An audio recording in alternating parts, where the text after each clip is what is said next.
Contigo América y México Legendario presentan Teatristas Independientes.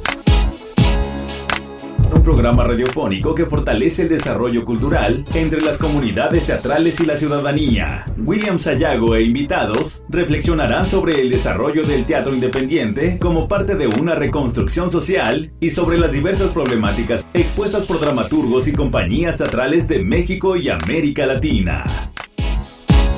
Teatristas Independientes con William Sayago.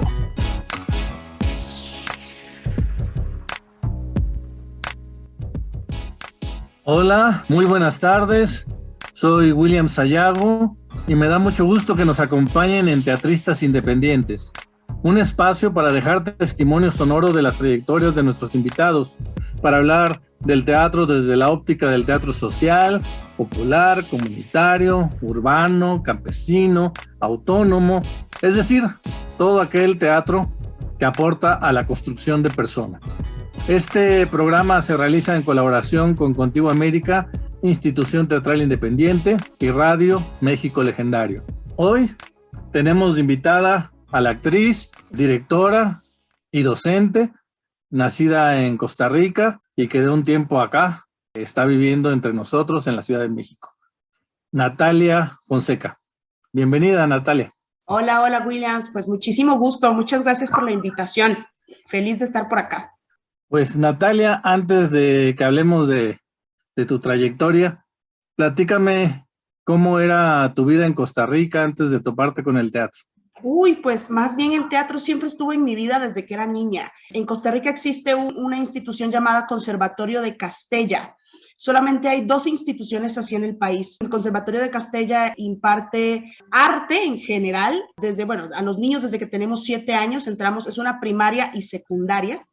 En Costa Rica solo existe primaria y secundaria. Por ejemplo, aquí yo veo que es primaria, secundaria y prepa. Allá la secundaria es todo, es secundaria con prepa junto. Solo se le dice secundaria. Entonces, el Conservatorio de Castella es una institución donde entras desde que tienes 7 años o puedes entrar, en el momento que decidas, pero tienes que hacer una audición para entrar y demás. Yo estuve toda mi vida, toda mi primaria y toda mi secundaria, y ahí ese lugar funciona con que nos dan, por ejemplo, español, matemáticas y todas las materias, este tipo de materias usuales, normales dentro de la educación básica, nos la dan en la mañana, de 7 de la mañana a 12 mediodía. Y de 1 a 4, lo único que haces es dedicarte a recibir clases de teatro, de danza y ballet, de artes plásticas y de música. Poco a poco, yo pasé por varios instrumentos desde que era niña. Gracias al Castella llegué a tocar piano, llegué a tocar violín, flauta traversa, viola. Probé muchísimos instrumentos. También ahí conocí la danza y empecé desde niña a tener mucha conciencia del ritmo, de mi cuerpo, demás. Pero definitivamente lo que mi línea siempre fue el teatro. Ya cuando llegas a secundaria tienes que elegir una rama por la cual irte. Y pues yo decidí el teatro. Ya cuando decides esa rama, tus últimos 3 años de secundaria, lo que aquí sería la prepa, te dedicas solo a recibir clases de esa rama. Yo, por ejemplo, recibía dramaturgia, actuación, un poquito de técnica vocal. Entonces, pues desde niña, desde joven, mi vida estuvo totalmente ligada al teatro, la mía y la de mi hermano. Crecimos en esa institución, de ahí nos graduamos. Y pues obviamente ya yo no tenía duda, al entrar a la universidad, ya no tenía duda de cuál iba a ser mi carrera. Ya lo tenía decidido desde que tenía como 12 años. Entonces, pues así fue más bien mi encuentro. Creo que desde los 7 años me relaciono con este mundo del teatro y me cambió la vida, ¿no? Haber estado en el Castella. Oye, pues qué maravilla esto que nos platicas y qué interesante. ¿Y recuerdas a tus maestros de entonces, a aquellos primeros? Sí, muchísimo. Pues tengo varios maestros, sobre todo con el que me entrené más, el que me entrenó a lo último, ya cuando yo estaba en la prepa y me enseñó muchísimas cosas sobre actuación. Es un gran maestro que se llama José Luis Rojas. Ahorita José Luis siguió en el Castella, creo que ya no está, pero él incluso se encargaba de hacer los montajes para las graduaciones de teatro, porque cuando sales del Castella tienes que hacer pues el bachillerato usual, ¿no? Tú haces exámenes de bachillerato cuando sales de la prepa, y también teníamos que hacer un bachillerato artístico. Entonces, si no pasabas el bachillerato artístico, no te podías graduar, tenía esa condición. Y pues José Luis nos preparó extremadamente bien, gracias. Y tuve muchas herramientas para poder hacer mi examen de admisión a la universidad y poder quedarme en la carrera, porque en Costa Rica es muy peleado también, el medio teatral es muy chiquito. Pues obviamente, no sé, de 150 personas que intentamos entrar a la Universidad de Costa Rica, a la carrera de artes dramáticas, así se le llama, no quedan todos, quedamos, si acaso escogen a 20 por año. Entonces era muy peleada la competencia, muchísimo, y creo que gracias al Castella yo tuve pues esas herramientas para poder defenderme también en esas pruebas. ¿Y a quiénes consideras tus maestros referentes ya después de que te has formado allá en Costa Rica? Vivian Rodríguez fue una de mis maestras allá durante la universidad. Vivian trabaja muchísimo desde el teatro experimental, el teatro independiente, y pues bueno, fue una maestra de actuación, pero con un entrenamiento corporal también muy fuerte, muy rico, muy diferente también, muy renovador. Entonces a ella la recuerdo mucho. Tatiana Sobrado fue mi primera maestra de actuación en la universidad, fue la que prácticamente casi te hace sufrir un poquito, ¿no? Casi que te dice, si quieres dedicarte a esto, tienes que sacrificar muchísimas cosas, ¿no? Tatiana Sobrado nos enseñaba las bases actorales ya en la carrera, ¿no? José Pablo Umaña fue mi profesor de técnica vocal prácticamente toda la carrera, junto con Madeleine Martínez. Y creo que ahorita, bueno, María Bonilla era la directora de la Escuela de Artes Dramáticas, y gracias a María Bonilla también empecé ya a tener mis participaciones ya en teatro profesional. Ya ella me empezó, siendo la directora de esta Escuela de Artes Dramáticas por muchos años, me empezó a llamar muchas veces para sus montajes.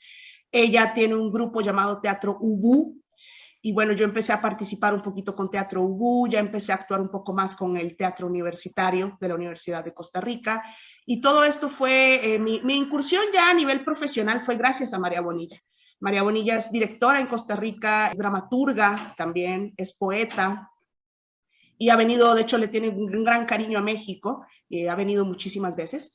Y creo que ahorita esas son las personas que considero que tuvieron más que ver, ¿no? Con mi formación. Otra maestra, Luchi Pérez también. Y bueno, creo que son Roxana Ávila. Roxana Ávila fue mi maestra de dirección escénica y es increíble. Tiene un gran grupo en Costa Rica que pueden buscar información. Se llama Grupo de Teatro Avia Yala.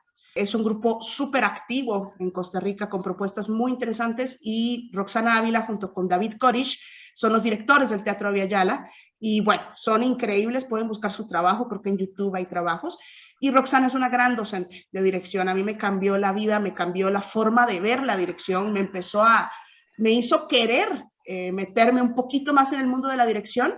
Creo que me he metido más en la actuación que en la dirección, pero lo poquito que he hecho de dirección me encaminé o me atreví gracias a Roxana. ¿Y por qué decides venir a México, Nati? Uy, pues muchas cosas. En Costa Rica el medio, como te digo, pues es chiquito.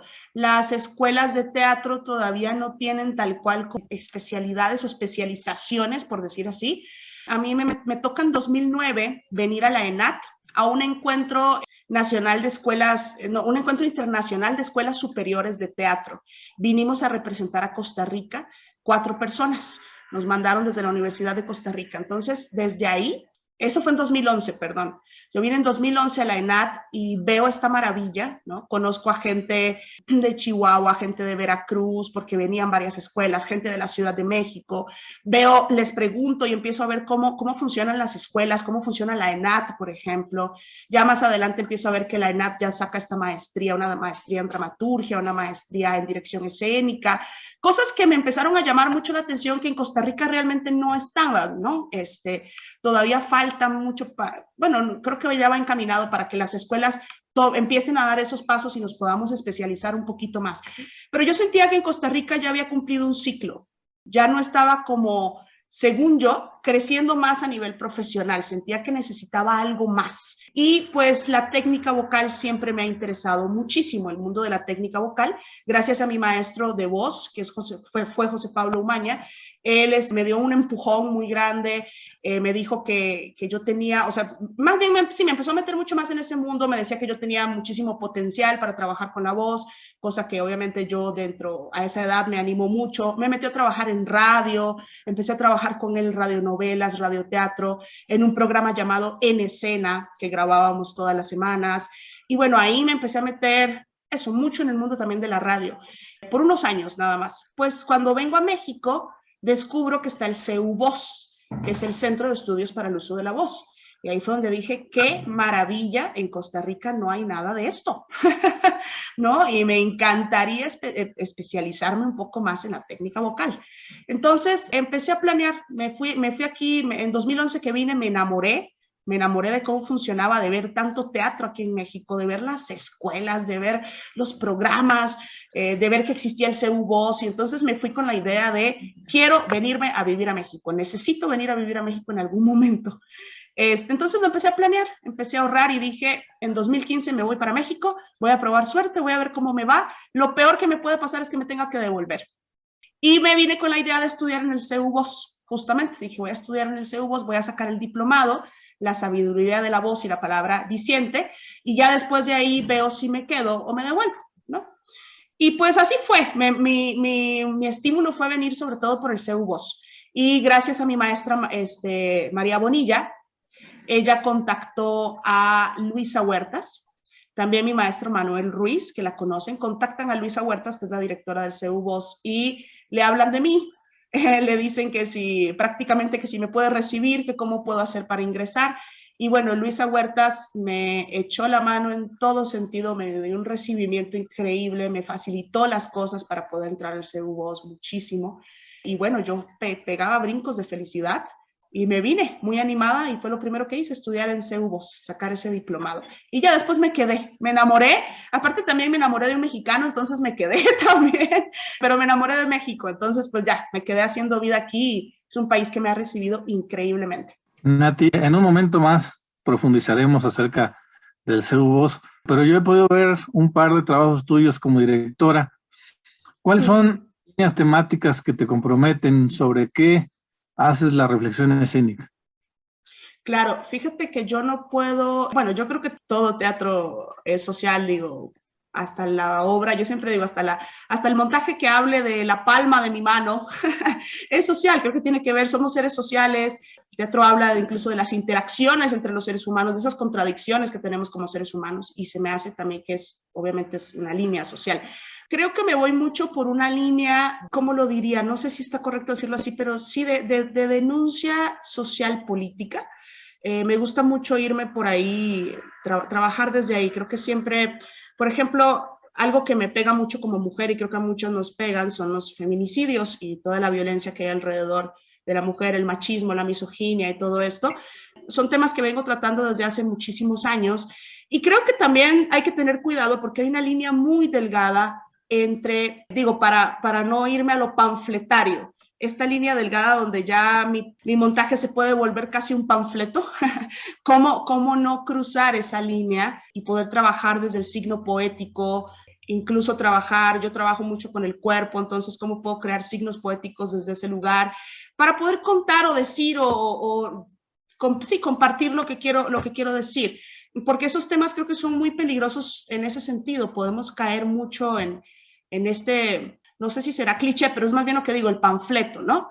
Y bueno, algo que, una obra, gracias a mi profesora Roxana Ávila, una obra que escribí hace unos años, yo misma la escribí y bueno, y gracias a las actrices y el material que me daban, lo fui redondeando. Escribí el inicio de la obra y poco a poco se fue escribiendo lo demás. Es una obra llamada Latinografía en 4 ritmos. Latinografía en 4 ritmos la monto en Costa Rica y allá ganó un concurso que se llama Jóvenes Directoras de la Universidad de Costa Rica y el concurso era para pues tener una temporada, ¿no? Con esta obra. Y a partir de ahí la obra empieza a tener tuvo muy buen recibimiento y empiezo también a hacer pues otras giras dentro de Costa Rica y la empiezo a llevar como a otros estados, comunidades, bueno, allá se llaman provincias y la empiezo a mover un poco más. Y cuando me vengo a México, después de que salgo del CEU Voz, remonto Latinografía en 4 ritmos, pero ahora con actrices mexicanas. Y bueno, aquí en México tuvimos, de hecho, temporada en el Contigo América, tuvimos una temporada en Casa Actum, otro espacio que ya cerró, la llevamos a girar a Veracruz, y bueno, tuvimos aquí como bastante movimiento. Ahorita no la hemos vuelto a retomar, pero es el plan. Latinografía en 4 ritmos es una obra que habla de desapariciones forzadas, abuso sexual y feminicidios, ¿no? Sí, asesinatos de mujeres en América Latina. Entonces, para hablar un poquito específicamente de América Latina, entonces, para hablar de América Latina, tomo 4 países como referencia. Tomo Nicaragua, tomo Costa Rica, México y Colombia. Y justo tomo historias reales, gracias, gracias al teatro y a muchísimas conexiones y viajes que pude hacer gracias al teatro. Yo empecé a conectar con personas que habían pasado por este tipo de experiencias y las puedo contactar. O sea, hablo de historias reales de personas con las que yo muchas veces tenía contacto o a veces contacto indirecto, ¿no? Hablo, por ejemplo, en Colombia, hablo de que Blancanieves, una señora llamada Blancanieves, que perdió a sus 4 hijas por la fuerza paramilitar allá en Colombia. Entonces se las secuestraron, las desaparecieron y sus 4 hijas al mismo tiempo aparecieron muertas. Entonces ella tiene toda una fundación para madres que han pasado por la misma situación. Logro contactar con Blancanieves y bueno, me cuenta bastantes historias, puedo tomar un video suyo también y bueno, voy como documentando este tipo de historias. De Costa Rica pues también, ¿no? Mi mamá es trabajadora social, fue trabajadora social, ya se pensionó, pero mi mamá trabajaba con el Patronato Nacional de la Infancia, que es como decir el DIF acá. Y entonces yo recuerdo desde niña que mi mamá llegaba con miles de archivos, de documentos a la casa y se ponía a trabajar y a veces la veía llorando. Y recuerdo eso de niña porque una vez le pregunté, mamá, ¿de qué son todos estos archivos? Y me decía, mira, todos estos archivos, esta pila de archivos que están acá, son solamente abusos sexuales de este mes. Y entonces, eso desde niña me empezaba a impactar mucho, ¿no? Mi mamá trabajó mucho con los temas de violencia intrafamiliar y de abuso sexual infantil. Entonces, siempre tuve como relación con estas historias. Y ella justo, para que siempre me crió con esa conciencia, más bien me invitaba a analizar el por qué sucedían estas cosas y el cuidado que yo debía tener, ¿no?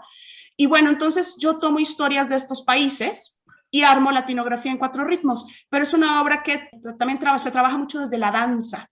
Es un teatro muy, muy, muy, no sé si está bien decir corporal, porque también creo que todo teatro es corporal, pero es mucho teatro-danza, se mezcla mucho con danza contemporánea también.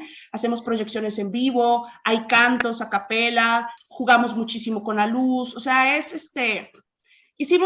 repente puede llegar a ser muy performático también. Entonces, creo que, bueno, es una de las cosas de las que uno de mis trabajos es como mi bebé, mi trabajo que amo mucho, gracias a las actrices también que se han involucrado en esto, porque fue un proceso muy fuerte de investigación, de confrontar nuestras mismas experiencias, de hablar de las violencias que nos han atravesado, de investigar sobre muchísimos casos.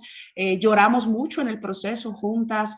Y bueno, de Costa Rica a México, la obra tuvo una conversión también muy grande, porque pues son actrices diferentes, con cuerpos diferentes, con experiencias diferentes, con un contexto totalmente diferente, ¿no? Vivir en Costa Rica es muy diferente a vivir en México. Y entonces esas violencias que nos atraviesan tienen pequeños cambios y eso fue nutriendo la obra cada vez más. Y esa fue como la obra que más he compartido aquí en México, realmente. Nati, vamos a hacer una pausa y enseguida regresamos. Vale.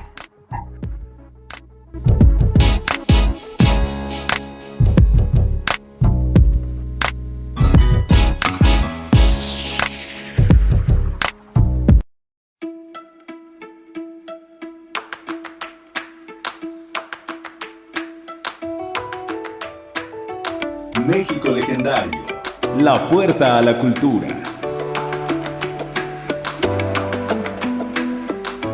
Escúchanos por www.mexicolegendario.com.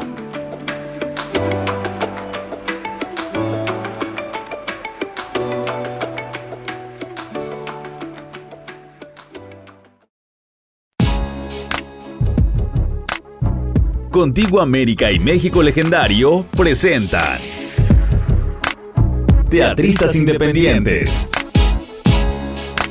Un programa radiofónico que fortalece el desarrollo cultural entre las comunidades teatrales y la ciudadanía. William Sayago e invitados reflexionarán sobre el desarrollo del teatro independiente como parte de una reconstrucción social y sobre las diversas problemáticas expuestas por dramaturgos y compañías teatrales de México y América Latina. Teatristas Independientes con William Sayago.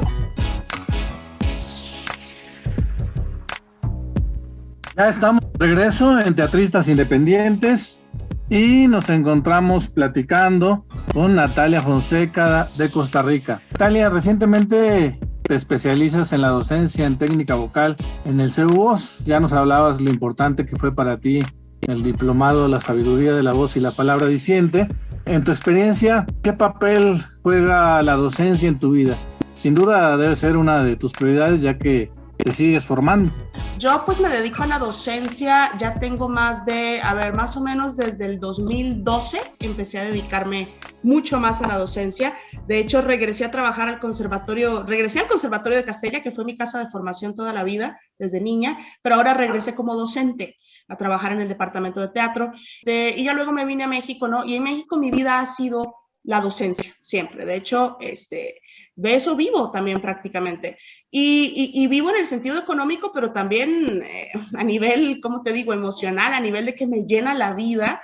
Ya no me podría deslindar de la docencia. Creo que sobre todo la docencia dentro del arte, bueno, creo que en general, pero dentro del arte, nuestro ojo debe irse agudizando muchísimo, debemos ser muy empáticos, respetar los procesos de los alumnos, porque estamos trabajando con cuerpos, con voces, con una gama de emociones enormes, con experiencias personales.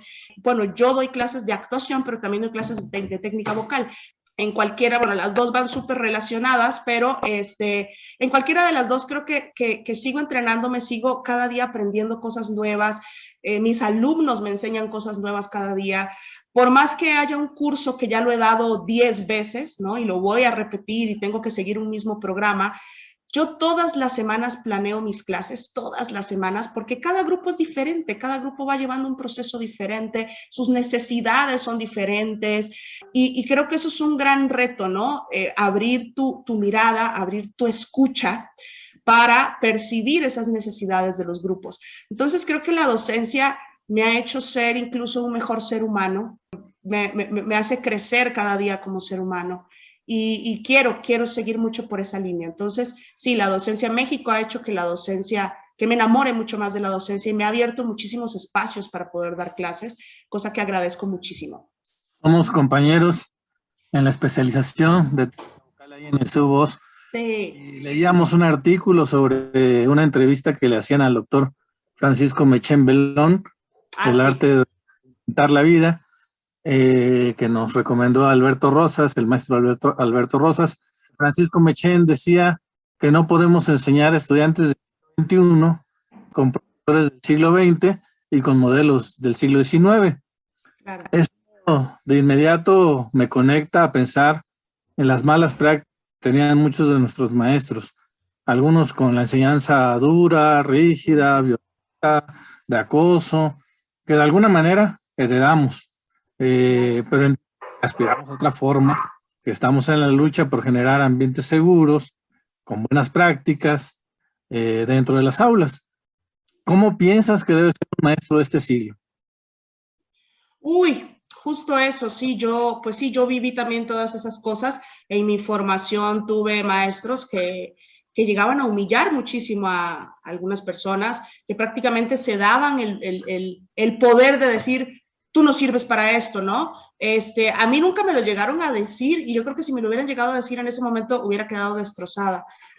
Pero tuve que ver cómo se lo decían a varios compañeros y demás, o a mí me llegaron a hacer llorar, ¿no? Pero yo me pregunto, ¿en qué posición te debes de sentir para poder decirle a alguien que no sirve para hacer algo, ¿no? Creo que nadie tiene ese poder. Y son cosas que, gracias a que yo las viví, luego las pude analizar también. O sea, no sé si realmente agradezco haberlas vivido, creo que en algún momento me llegaron a ser más fuerte, pero creo que esa no es la vía, porque yo tuve que ver cómo muchos compañeros tiraron la toalla y pudieron haber sido grandiosos actores, directores y demás, y ahorita son muchos compañeros que más bien están trabajando, digo, todo bien, ¿no? Con el trabajo que cada quien tenga, pero son compañeros que ahora están trabajando en otras cosas, en otras carreras, que tal vez no nos llenan tanto. porque me ha tocado verlo y es doloroso ver cómo un comentario así te puede cambiar la vida. Creo que un docente ahorita y sobre todo desde la actuación y la técnica vocal, que son cosas tan humanas, que trabajan tanto con este material humano, eso debe ser desde la empatía, desde el respeto, desde la escucha, desde la reciprocidad también, ¿no? Tanto saber que, tanto como yo voy a compartir un conocimiento, ellos también me comparten a mí, y me prestan, gracias a ellos vivo estas experiencias con las que puedo seguirme cuestionando como docente. Y respetar mucho el espacio de, por ejemplo, a veces tengo alumnos que no se sienten listos para pasar a escena o que me dicen, no, yo todavía no si paso me voy a sentir muy expuesto. Yo recuerdo que en la carrera era, no, o sea, tú no tenías ni derecho a decir eso, ¿no? No me siento listo o emocionalmente hoy no me siento bien, ¿no? He tenido alumnos que me han dicho, es que tuve un problema familiar fuertísimo y vine para no, o sea, vine porque tenía que venir, pero no me siento emocionalmente ni mentalmente bien, ¿no? Entonces, ¿cómo trabajar con esas cosas? En cambio de decirle, no, a ver, tus problemas personales se quedan afuera, lo siento. Pues no, tienes que entender que somos seres humanos. ¿Cómo puedo trabajar con eso que trae ese alumno hoy, no? Y es un gran reto, pero creo que la docencia debe de ir por ahí, por ese entendimiento, por esa empatía, por ese respeto y esa reciprocidad. Y creo que en todos los procesos educativos deberían de estar estas cosas. Nos hablabas un tanto del sistema educativo de Costa Rica. Yo te decía, bueno, pues me parece maravilloso que desde pequeña tuvieras ese contacto con las artes. ¿Qué es lo que percibes de las políticas culturales de nuestro país? ¿Cómo son en comparación con las de Costa Rica? Pues fíjate que ahí lo veo un poco complicado porque en Costa Rica, como te digo, el medio es chiquito y pasa mucho, cosa que veo que también pasa aquí en México, que por ejemplo cuando se abren convocatorias y siempre se abren las mismas convocatorias, ¿no? A nivel gubernamental y demás, quedan siempre como las mismas personas dentro de esas convocatorias. En Costa Rica se le llama la argolla, no sé cómo se le llama acá, pero en Costa Rica en un tiempo pasaba mucho que eran las mismas personas siempre generando teatro, ¿no? Y a las nuevas generaciones casi no se les daba como ese chance de poder entrar dentro de esos programas. Creo que ha ido cambiando un poco, pero también es terrible como cada vez que este gobierno quiere hacer recortes, a lo primero que se le recorta es a la cultura. Y en Costa Rica pasa eso a cada rato. Siempre, cada año, cada 2 años que se hacen recortes, la cultura es lo primero que empieza a perder. Y se han estado perdiendo muchísimos espacios también, lamentablemente. El gremio está luchando mucho, el gremio se está organizando. Por ejemplo, está AGITEP, que es una asociación de grupos independientes de teatro, asociación de grupos de teatro independiente más bien, ellos, por ejemplo, sacan mucho la cara, intentan ir, sí, como negociar, ¿no? Muchísimo, y así hay otras agrupaciones que están empezando a surgir. Y creo que aquí en México, creo yo que hay mucho más espacio, el medio es gigante, hay mucho más espacio para generar teatro, espacios a nivel físico, pero también espacios a nivel de programas y convocatorias a las que se puede acceder, el mismo FONCA, muchísimas cosas. Aunque creo yo, a mí desde mi perspectiva, a mí me ha costado mucho, por ejemplo, cuando reviso esas convocatorias y veo toda la burocracia que hay de por medio y todo el papeleo increíble, yo a veces digo, esta convocatoria está casi imposible, ¿no? Son personas con características muy específicas las que lo pueden ganar. Hay que hacer, yo a veces siento que hay que mover tantos, así cielo y tierra, tanto papeleo, o sea, se me ha complicado aplicar aquí en México a muchas convocatorias porque muchas veces no cumplo con todos los requisitos. Tal vez tengo una propuesta que la creo firme, la creo muy sólida y por cuestiones de papeleo y de cosas burocráticas simplemente no la gano, ¿no? Y veo que constantemente sí se da mucho de las mismas personas que llevan ganando un FONCA ya como 10 años, ¿no? Y siempre son como las mismas personas. Entonces, creo que en ambos países se da esto. Se da mucho esto, aunque aquí en México creo que al haber más espacios y más programas, hay más competencia también. Entonces sí la veo rico que haya muchos espacios, pero también es complicado, no es tan fácil, ¿no? Llegar y ganar cualquier convocatoria. Entonces, lo veo más de esa forma. Y creo que allá es más chiquito todo y conoces a todo el mundo, ya sabes con quién llegar y hacer proyectos y qué puertas tocar. Aquí el mundo es mucho más amplio. Es, no sé, 50 veces más grande todo. Entonces, bueno, por ahí va la cosa. Sí, indudablemente en nuestro país tenemos que hacer un análisis de este sistema de becas que en definitiva genera inequidad, ¿no? Nati, ¿qué es lo que estás preparando a futuro?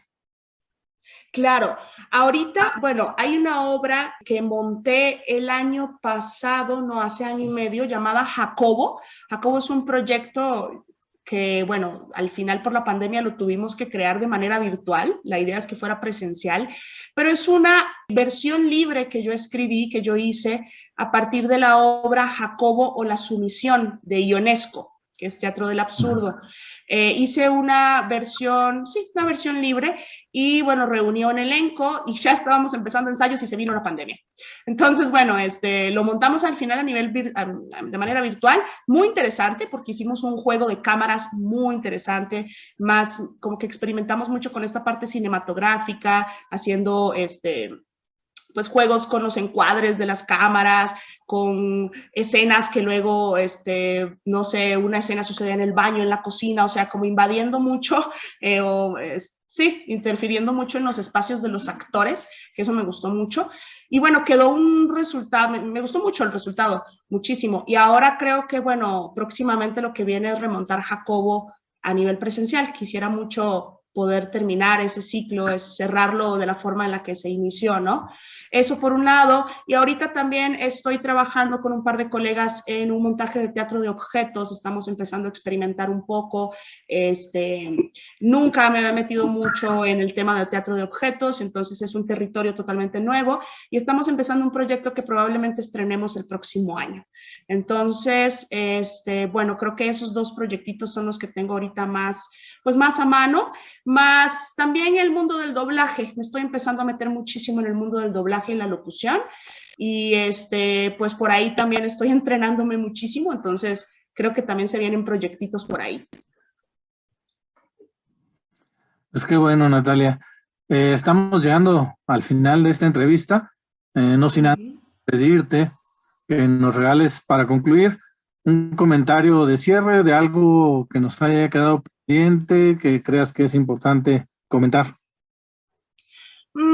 Pues fíjate que más desde la docencia, creo que, bueno, a las personas que escuchen esto, no sé si siempre es gente de teatro o es público en general, pero bueno, que ojalá se avienten en algún momento a llevar clases de actuación, de técnica vocal. Creo que siempre he pensado que todas las personas, por lo menos una vez en la vida, deberían probar esta experiencia de meterse un poquito al mundo de la actuación. Creo que más allá de si lo llegas a tomar o no como profesión, es un canal que te abre muchísimas posibilidades, te permite esta conciencia corporal, conciencia vocal, emocional, te da soltura, desinhibición, te da muchísima más seguridad para afrontar muchas más situaciones de tu vida cotidiana, para resolución de problemas incluso. Entonces, creo que todos deberían de probar por ahí. Y desde la docencia, los que nos dedicamos a la docencia, seguirnos cuestionando siempre, no dejarnos de cuestionar nada, ir entre esto que digo, siempre trabajar desde el respeto, desde la escucha, ir dejando esa vieja escuela atrás, esto de esta relación de el maestro como autoridad o el maestro como, sí, el de la posesión del conocimiento, ¿no? Y empezar a verlo como una relación de reciprocidad, checar también qué es todo lo que tus alumnos te están enseñando, ¿no? Eso, seguirnos entrenando y para ser cada vez mejores seres humanos como docentes. Creo que va mucho por ahí.